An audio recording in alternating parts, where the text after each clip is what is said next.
Welcome to my sci-fi review. The future. Dystopia. Lack of empathy. What does this make you think of?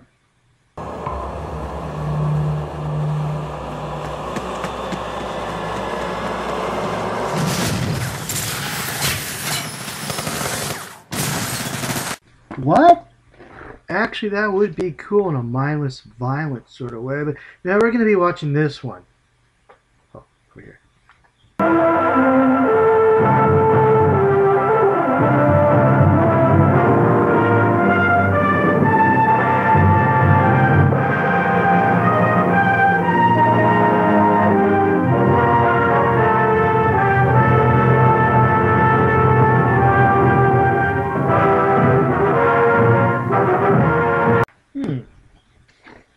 Now, let's talk a little bit about dystopias.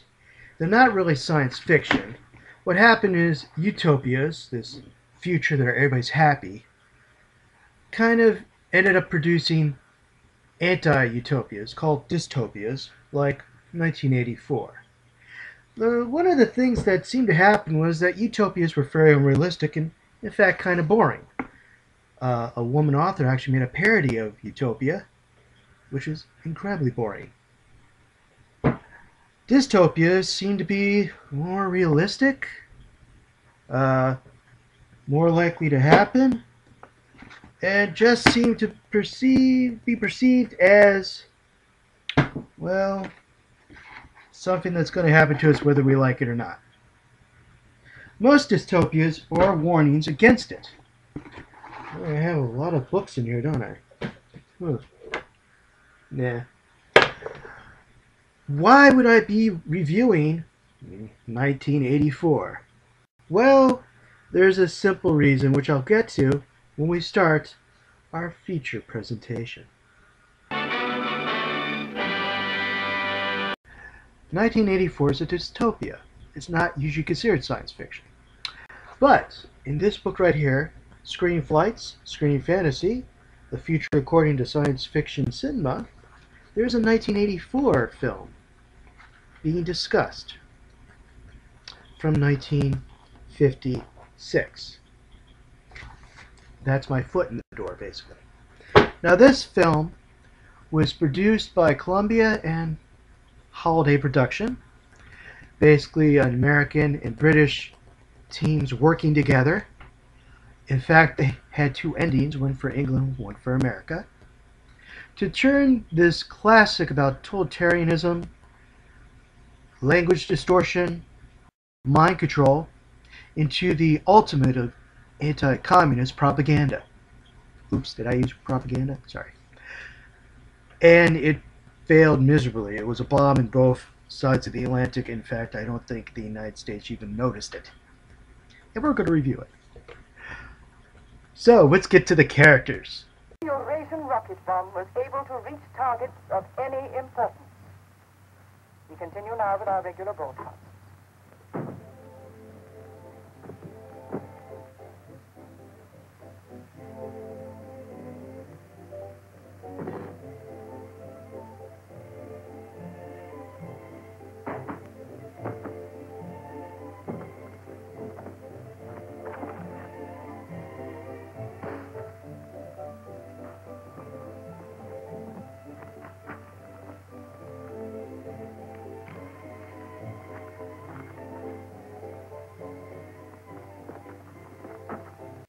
That's the hero of the piece. As you can see, he's constantly watched. He has a number with his name. And that thing he was kicking across the floor was a book. Not that books are illegal. Not there's any laws to break anyway. But it was a diary. And private thoughts in this society is a no-no.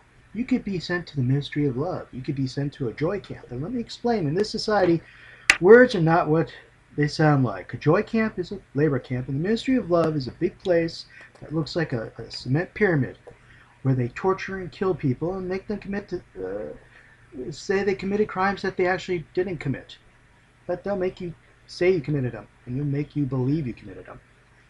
Now let's go to the female character, the main female character of the piece, right now.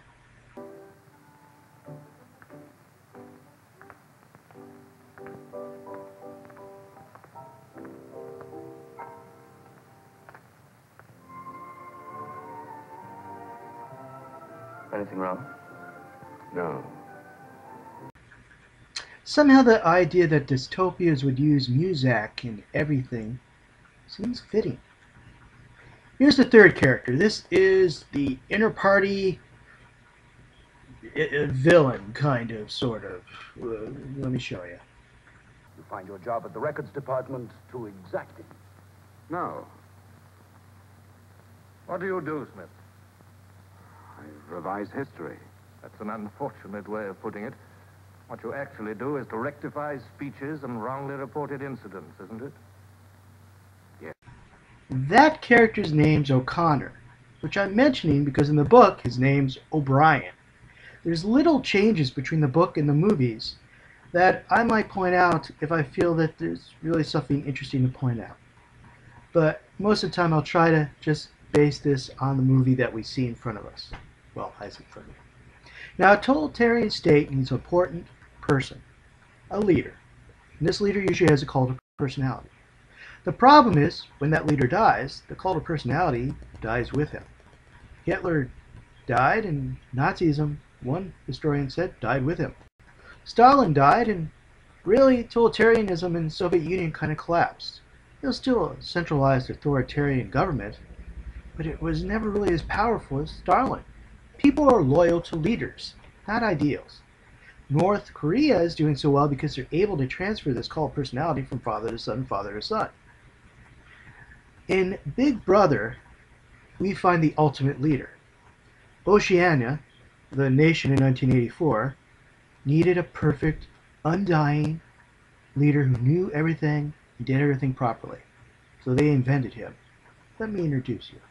Big Brother! Big Brother looks a little confused. Well, anyway, two of the concepts of the book, and it's transferred somewhat to the movie, is the state is in a constant state of warfare.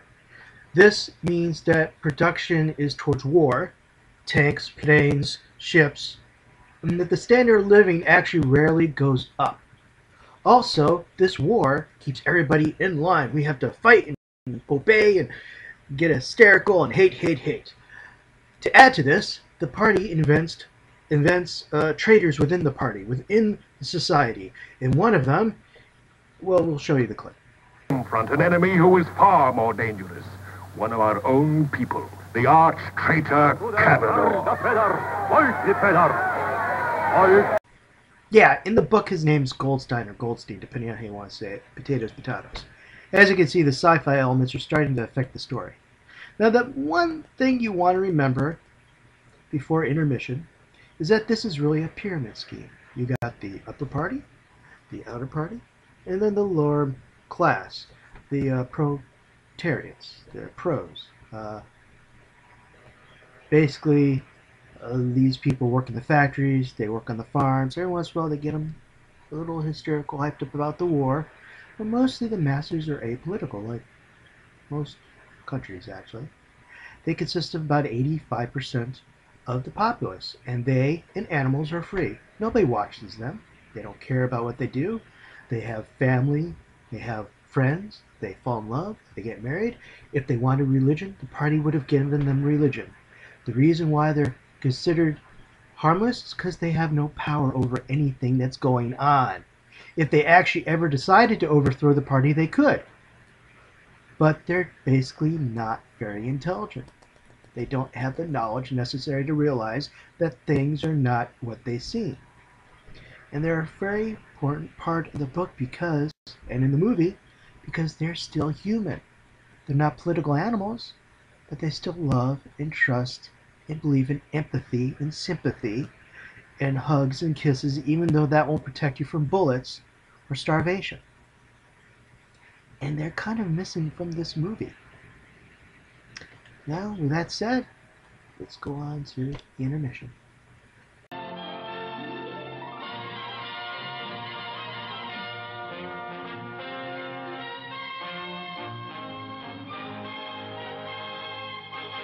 Dog days, hot dog days that is, somehow have a way of turning out to be fun days.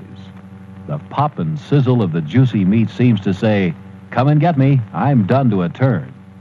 Yep, hungry or not, It's hard to resist the tantalizing aroma and taste appeal of a sizzling hot dog. History and the rewriting of history, the distortion of history, is a big part of this book. The reason for that is because Orwell was at ground level during the Spanish Civil War. He saw many of the events that happened between the anarchists, the communists, the Republicans.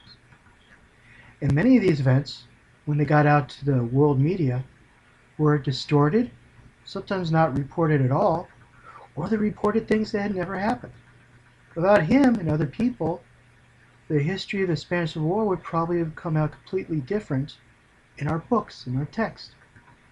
It's because of him that most of the truth, or at least honest reporting of the events, came out to the rest of the world, though sadly after the war. American history is somewhat like that, in that a lot of it depends on your point of view, and also, frankly, the fact that the school system has to shovel it out every day to millions of kids. And they only have so much in the way of time and resources to do it.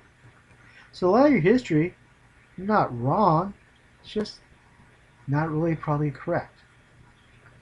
For example, the first president in the United States, to me, is John Hanson, because of the Articles of Confederation, was the first United States. He's the one who first used the seal of the Union that we see on the dollar bill. The Whiskey Rebellion, for example, told me a lot about Washington himself. He was an absentee landlord. He owned a lot of land on the west frontier areas, but he actually didn't like the people who lived there. These are little things, but they do change our view of history considerably. And our view of history affects how we see the future. And now for some fun film facts. As I said before, the film has two endings. The American ending basically followed the novel's ending. The ending for the UK was slightly different. The hero actually at the last moment says, "Down with Big Brother," and gets shot down. His lover runs up and is mortally wounded. They die in the name of love. The second wife of Orwell, his widow, refused to go see the movie. The producers basically said that, listen, if Orwell had been alive in the 50s, this would have been the ending he would have gotten. He would have wanted this, because love conquers all. Now for the flaws. Watch this clip, and I'll explain why it's kind of a flaw afterwards.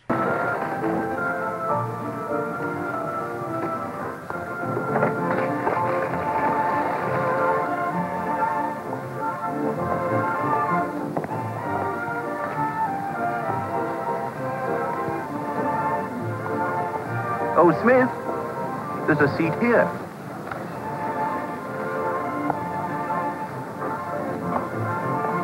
Smith, you haven't given me your contribution. Which one is that? The Hate Week. Oh, just a minute. Oh, we're making an all-out effort, going to put on a tremendous show. Now, who else hasn't paid? Oh, Syme here. Now, without comparing it to 1984 or the other versions of 1984 movies or the opera, let's look at this scene. This is a dystopia. Nothing's supposed to be clean, nothing's supposed to be efficient. Yet we look like we're eating at a cafeteria at IKEA. The trays go into the tables, the trays come out with this little conveyor belt thing. There's nobody's hands involved in it. There's music, which would drive me insane. This is not 1984. This is the Starship Enterprise with less variety. I give it a 6 out of 10. In the end, it's not really much of an anti-communist film because it really doesn't pinpoint the Soviet Union. There is the arch traitor, Caldor or California or Condor or whatever, who kind of sounds like but is not quite speaking Russian. I think they didn't want to offend the Russians. Also, this dystopia is not really that dark, and the science fiction elements are not really that light. You get a movie that was pulled in so many directions that it didn't really go anywhere. Though that music could drive you nuts.